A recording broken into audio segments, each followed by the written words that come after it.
Subscribe करें सेहत ज़िंदगी चैनल को और बेल आइकन पर क्लिक करें ताकि आपको हर नई वीडियो मिले सबसे पहले। डॉक्टर साहब, हमारी एक बहन ने सवाल किया है कि हमल के दौरान ब्लड प्रेशर कितना होना चाहिए, और अगर हमल के दौरान ब्लड प्रेशर ज़्यादा हो जाए तो इसे कैसे कंट्रोल करें? बहुत अच्छा सवाल है।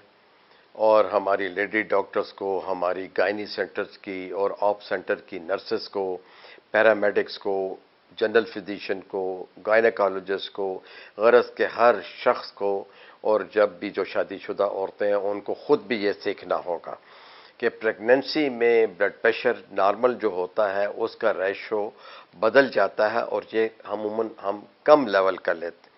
अगर हम लेते हैं 120/80 नॉर्मल, तो ऐसी ख़वातीन में हम चाहेंगे कि ब्लड प्रेशर 110/70 हो, यानी इससे ज़्यादा बढ़ने ना पाए, क्योंकि फिर इलाज भी होगा और प्रिकॉशंस भी होंगी, आपको एहतियात भी करनी पड़ेगी, परहेज़ भी करना पड़ेगा।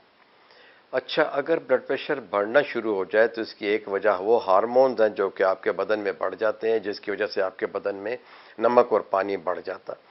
दूसरा, कुछ लोग हामलगी में इसलिए भी खौफज़दा होते हैं कि चलना नहीं है, फिरना नहीं है, बिस्तर पे बैठे आराम कुर्सी पे बैठ गए हैं, जी काम नहीं करना, नौकरों से करवाना है कि जी कहीं बच्चे को कोई नुकसान न हो जाए। ये तमाम गलत बातें हैं। जितना आप प्रेगनेंसी में चलेंगी फिरेंगी, पानी ज़्यादा पिएंगी, एतदाल से रहेंगी, फल और सब्जियां ज़्यादा खाएंगी, आपका ब्लड प्रेशर नहीं बढ़ेगा और बच्चे के लिए और आपके लिए ज़्यादा सेहतमंद है। अगर ब्लड प्रेशर बढ़ता चला जाए और आप चेक ना करें, या खुदा न खास्ता किसी डॉक्टर का ब्लड प्रेशर अपरेटस सही नहीं है और वो आपको नॉर्मल शो कर रहा है, तो ये ब्लड प्रेशर आगे चल के 7वें-8वें महीने में पेशाब में प्रोटीन खारिज करना शुरू कर देता है, और सर में दर्द रहना शुरू हो जाता है, नज़र में जाला आना शुरू हो जाता है, और साथ ही साथ में दिल ख़राब होता है। इसे हम प्री एक्लैम्पशिया कहते हैं, और इसमें जो है फिट्स यानी मरगी का दौरा पड़ने का बहुत ख़तरा होता है।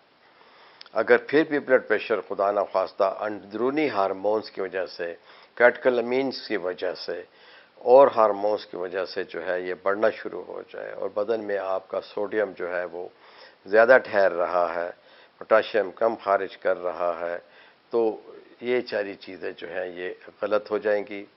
हमें पोटाशियम की ज़रूरत है, मैग्नीशियम की ज़रूरत है, हमें जो है सादा फ्रूट्स की ज़रूरत है, अमाइनो एसिड्स की ज़रूरत है, और बहुत से जो मिनरल्स हैं जो कि प्रोटेक्टिव हैं उनकी ज़रूरत है। तो नटशेल में तो ये है कि नमक कम करना है आपने, सोडा कम करना है, और सोडे और नमक से बनने वाली चीज़ें कम करनी। चिकनाई से जो चीज़ें पैदा होती हैं, बिलखसूस जानवरों की चिकनाई जो है नहीं खानी, क्योंकि इससे भी सोडियम ज़्यादा ठहरता है। अब आपने पानी भी पीना है, अपना चेकअप भी करवाना है।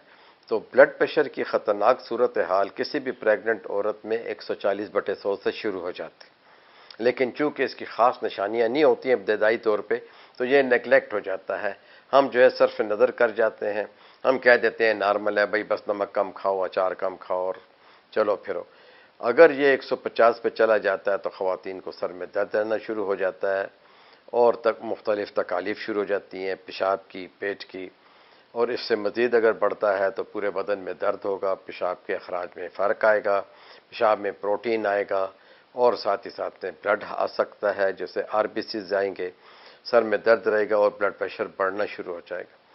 तो अगर ब्लड प्रेशर है और प्रेगनेंसी है और एक भी फिट पड़ गया तो वो बच्चे के लिए बहुत ख़तरनाक है, यानी एक भी मिर्गी का दौरा जो है वो आपके बच्चे के लिए बहुत ख़तरनाक।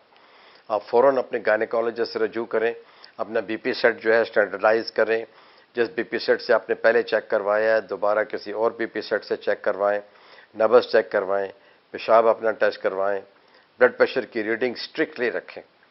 ये मैं अपनी बहन भाइयों से दरख्वास्त करता हूँ कि उनके पास मोटी मोटी फाइल्स होती हैं और ब्लड प्रेशर एक कोने में रखा हुआ होता है।